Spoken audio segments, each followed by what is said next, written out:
Tudo bem? Sou o professor Rony Estrela, cursos e concursos do Rio de Janeiro. Eu venho aqui falar com vocês a respeito principalmente de algumas dicas importantes para o concurso da ESA e também para servir como base de estudo para algumas pessoas que querem se envolver e principalmente entrar nessa carreira tão prestigiosa que é a carreira militar. Eu costumo trabalhar com os alunos algumas dicas importantes que geralmente está caindo em alguns concursos, principalmente a ESA, já há muito tempo. É super importante nós analisarmos o aspecto da importância que a banca dá em relação à pergunta. Nós temos algumas dicas importantes, tá? Principalmente em relação ao que você estabelece como critério de resposta. Importante saber as famosas pegadinhas, entender como que essas pegadinhas podem servir, inclusive, para responder outras questões que vão seguir o modelo da prova. Eu vou dar duas dicas a vocês. Dicas que vão analisar o ponto principal, que é justamente buscarmos a ideia de você começar agora uma prova de grande importância no que diz respeito à análise que vocês têm em cima do conhecimento. Primeiramente, eu vou dar uma dica de colônia, tá? Que é super importante e já vem caindo há muito tempo em relação aos concursos militares, principalmente da prova da ESA. Tá? A primeira questão é o seguinte: a gente vai trabalhar aqui um assunto de grande importância, que é justamente um assunto que marca muito a questão da prova, que é justamente colônia. Ok? A colônia no Brasil, o aspecto colonial no Brasil, é de grande importância para nós analisarmos principalmente este século, o século XVI, que é para nós analisarmos justamente uma das prioridades que a prova e que a banca cobra. Inicialmente, nós temos que mostrar o seguinte: a nossa colonização ela foi efetivada dentro dos parâmetros mercantilistas do que eu chamo de Estado moderno. É óbvio que Portugal, na verdade, sabia do aspecto riqueza, que aqui continha. Óbvio. A partir dessa análise, nós temos que entender o seguinte: quando nós trabalhamos principalmente o aspecto colonial, é importante nós verificarmos todo o processo de intencionalidade do Estado português. O que é intencionalidade? Inicialmente, Portugal não tinha a intenção de colonizar o Brasil, muito menos de povoar.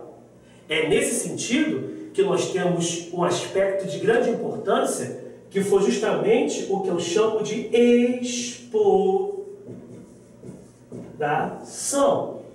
Por quê?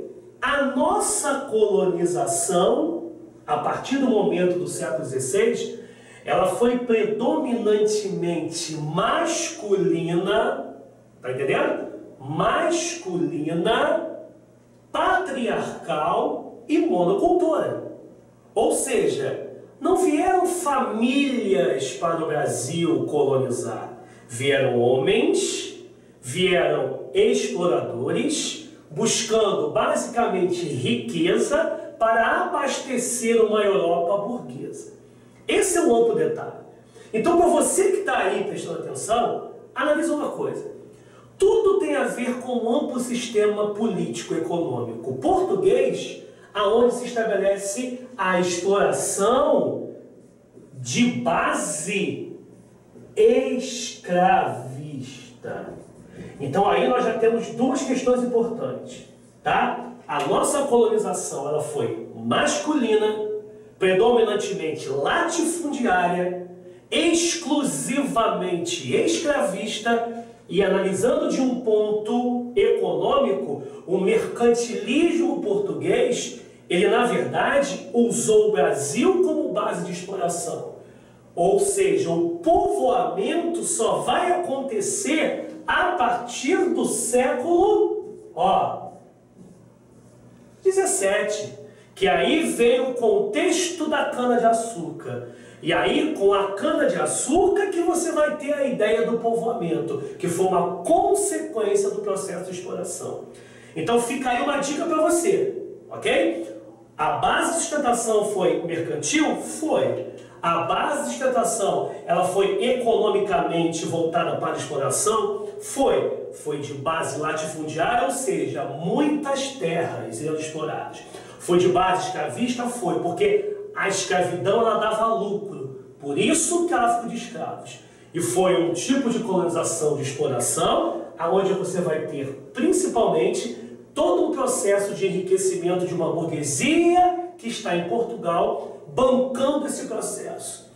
É óbvio que, na verdade, a gente sabe o seguinte: essa riqueza que Portugal achou que fosse encontrar no Brasil, óbvio que não encontrou. Então, qual foi a alternativa? Foi investir no que ele tinha em especial. E o que se encontrou aqui? Terra, produtos que não eram metais preciosos. E principalmente, o que Portugal encontrou aqui? O tráfico que ele trouxe da África e naturalmente criou-se aqui um grande ramo de tráfico interno. Então, eu chamo isso de base de sustentação colonial do Estado português em relação ao Brasil. Fica uma dica aí. O processo de colonização, ele só vai acontecer dentro de um contexto de exploração. E essa exploração vai ser predominantemente mercantil. Não esquecendo que Portugal sabia da intenção, mas não sabia o que iria encontrar aqui. Por isso, a nossa miscigenação foi enorme. De 3 possíveis heranças coloniais: o escravo africano, o índio nativo e o português. Lembra do que eu falei antes? Vieram homens e não famílias. Por isso a exploração aconteceu. Ok? Então isso é uma dica que eu dou em relação à colônia. Tá? Agora, para você entender um outro aspecto em relação à história, no que diz respeito à ESA, cobra-se muito o império no Brasil.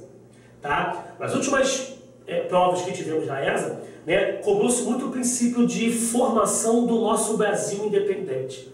E essa é uma outra dica de grande importância. Esse Brasil independente vem como e quando. É aí que eu vou explicar para vocês como é que isso vai acontecer. A gente, quando tem um império em relação à formação de um Brasil, que até então ainda era colonial, fica uma dica importante. Como é que se formou o nosso império? Como é que se formou a nossa sociedade? Como é que você tem um aspecto de herança imperial em relação à nossa formação no que diz respeito ao tamanho do Brasil? Fica uma dica importante. Tá? O nosso império, a formação do nosso Brasil imperial, ela veio através de 2 aspectos. Primeiro, o interesse latifundiário, tá? Principalmente dos próprios brasileiros que já estavam aqui, e o interesse do Estado português em manter o Brasil unido. Por que unido? Eu digo unido em termos territoriais. Porque, na verdade, quando você fala de império, você cria um princípio de formação unida de uma nação. Diga-se de passagem que no entorno da América do Sul, você está tendo enormes revoluções de caráter separatista. E aí fica a dica. Se você tem no entorno do Brasil revoluções separatistas, automaticamente, o que você vai pensar? Essas influências separatistas chegavam no Brasil. E é aí o medo que o Império tinha de perder o rumo do processo de formação desse Império e começar a explodir revoluções separatistas, como era uma ameaça. Então aí fica o grande esquema do Império. É você manter uma união, uma padronização entre princípios de formação portuguesa e princípios de formação brasileira. É nesse contexto que entra, então, o que eu chamo de o grande Império Brasileiro. Ou seja, Dom João VI, que inicia o processo de ocupação, que inicia o processo de formação desse grande Brasil unido, ele cria princípios. E um dos grandes valores desse princípio é justamente a nossa formação territorial. Essa formação territorial, ela vai ser de grande importância na medida em que você tem, a partir de 1815, tá? Fica a dica, a elevação do Brasil a Reino Unido. que é elevar Reino Unido? Você unifica Brasil, Portugal e os Algarves, tá? Essa época, 1815, foi a época de grande importância porque você tem o fim do domínio napoleônico, ok? E principalmente a herança que você tem em relação às crises políticas que a Europa passava, que foi o Congresso de Viena.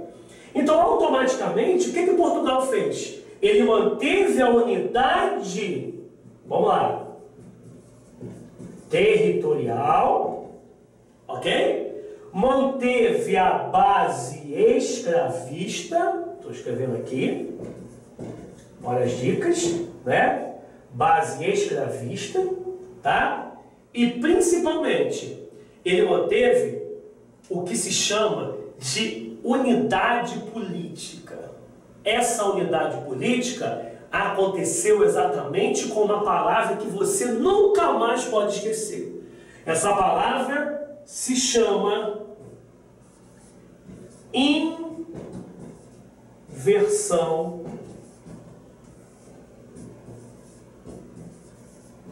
brasileira. O que vem a ser isso? Gente, eu estou falando de século XIX. Inversão brasileira é: o Brasil deixa de ser uma colônia e passa a ser uma metrópole, sacramentando e legitimando o Brasil como Reino Unido, juntando-se a Portugal e garantindo nesse momento o nosso processo de independência, que será culminado com o filho dele, Pedro I, o famoso Grito do Ipiranga, e mais tarde num documento chamado Tratado de Lisboa, onde, teoricamente, Portugal reconhece o Brasil como independente. Voltando, o início da nossa independência aconteceu através desses processos. Formação territorial, elevação do Brasil a Reino Unido, você tem o processo de escravidão que unificou o sistema de mão de obra e, basicamente, a transformação do Brasil em metrópole a partir da inversão. Tá? Essa é uma dica importante.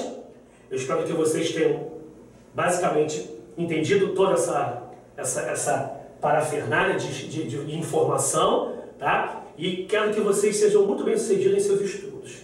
Qualquer coisa, qualquer dúvida, pode entrar no nosso site, que a gente está aí para fazer e analisar com vocês qualquer dúvida que vocês tenham, tá? Um forte abraço, fica a minha força aí para vocês, Rony Estrela aí, qualquer dúvida entre em contato. Muito obrigado para vocês. Valeu!